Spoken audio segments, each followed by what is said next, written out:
जय हिंद दोस्तों।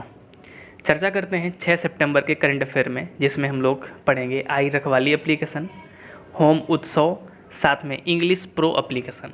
आपको पता होगा कि कल यानी कि 5 सितंबर को रेलवे एनटीपीसी की जो परीक्षा तिथियां हैं वो घोषित कर दी गई हैं, और वो जो परीक्षाएं आपकी हैं वो 15 दिसंबर से शुरू हो रही हैं।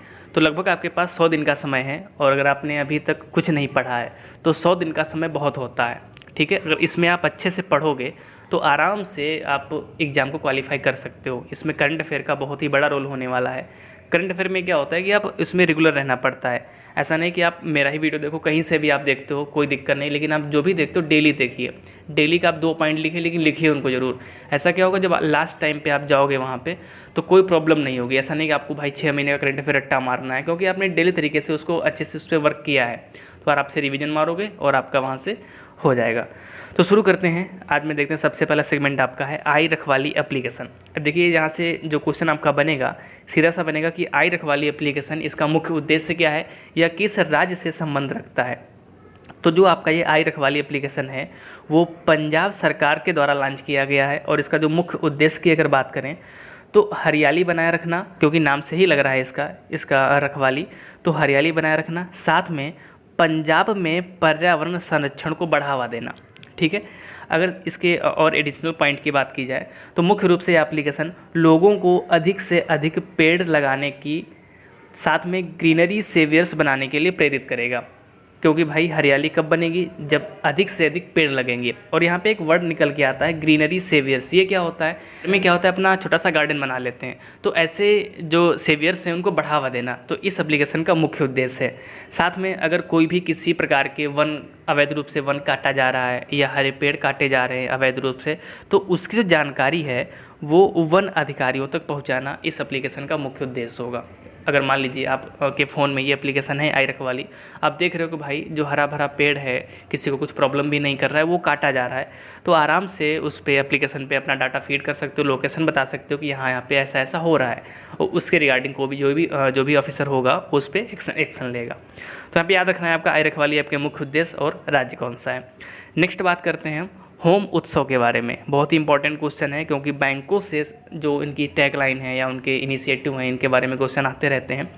तो होम उत्सव एक प्रकार का इनिशिएटिव है, ये वर्चुअल एक तरीके से प्रदर्शनी है। इसमें होगा क्या, आईसीआई बैंक है, एक प्राइवेट बैंक है, इसके द्वारा होम उत्सव नामक एक वर्चुअल संपत्ति प्रदर्शनी शुरू की गई है।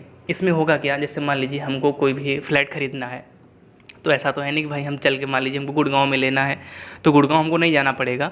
आराम से होम उत्सव पोर्टल पे जाएंगे, वहाँ पे गुड़गांव की लोकेशन देखेंगे, वहाँ पे जितने भी बिल्डर होंगे अपना अपना लोकेशन या अपना जो भी उनका साइट होगी वो वहाँ पे फीड करके पहले से रखे होंगे, तो आराम से वहाँ पे चूज कर सकते हैं अपने खरीदना चाहते हैं, कितना हमारा बजट है, तो उसी हिसाब से वहाँ पे देख लेंगे। इसका उद्देश्य क्या है, भारत के हर क्षेत्र के बिल्डर और ग्राहक ऑनलाइन जुड़ सकते हैं। आपको क्योंकि कोरोना काल चल रहा है तो आप मिल नहीं सकते हो, तो ऑनलाइन आप मिल सकते हो उसमें। और इसमें होगा कि आपको जो आईसीआई बैंक है आपको होम लोन भी देगी साथ में कम रेट पर पे, तो इसीलिए इसका इनिशिएटिव है वो अच्छा माना जा रहा है आगे आने वाले समय में।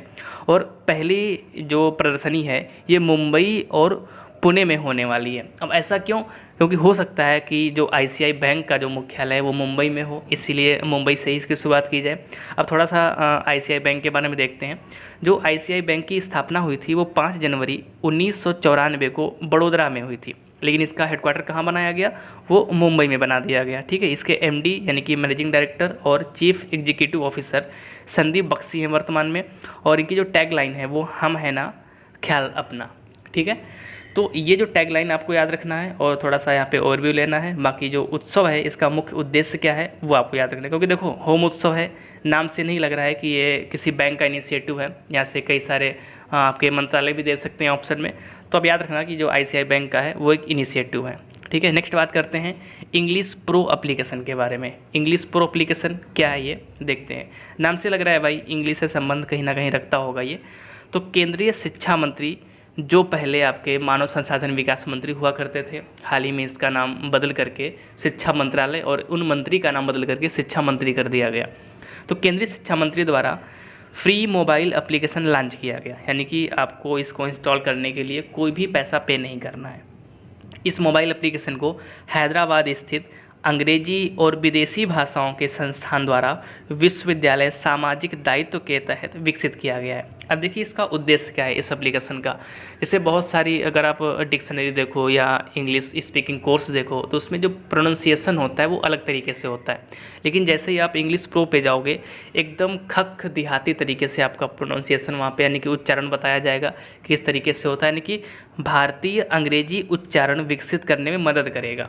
ठीक है, ऐसा नहीं कि भाई एकदम फ्रेंच बोल रहा है वो इंग्लिश या ब्रिटिश इंग्लिश बोल रहा है, ऐसा नहीं। जैसे इंडिया में इंग्लिश बोली जाती है उस तरीके से आपको ये इंग्लिश प्रो एप्लीकेशन इंग्लिश सिखाएगा। तो कहीं ना कहीं अच्छा ये कदम है, तो आने वाले समय में जो इंग्लिश से डरते हैं वो इससे कहीं ना कहीं लाभ उठा सकते हैं। तो ये आज का छोटा सा टॉपिक था, तो कैसा लगा कमेंट सेक्शन में ज़रूर बताएं।